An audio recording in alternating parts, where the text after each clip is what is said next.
দেশের জনপ্রিয় অভিনেত্রী রুনা খান অভিনয়ের পাশাপাশি ইদানিং তাকে র্যাম শোয়ের স্টপার হিসেবেও দেখা যাচ্ছে। পাওয়া যাচ্ছে বোল্ড লুকে।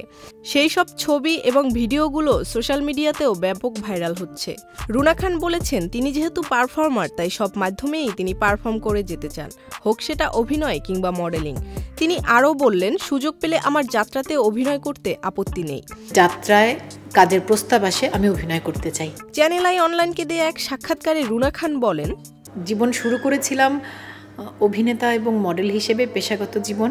আমি যতদিন বেঁচে আছি, সুস্থ আছি, পেশা হিসেবে আমি অভিনয় এবং মডেল হিসেবেই কাজ করে যেতে চাই। সম্প্রতি তৌফিক এলাহি পরিচালিত নীলপদ্ম ছবিতে যৌনকর্মীর চরিত্রে দেখা গেছে রুনা খানকে।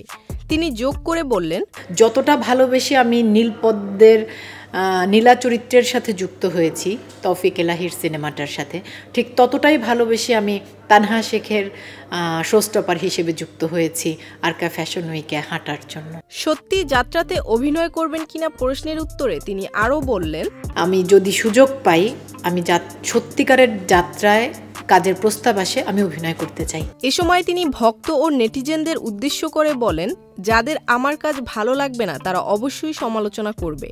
আলোচনা এবং সমালোচনা দুটোকেই আমি সাধুবাদ জানাই। Zerin Sumi, Channel I.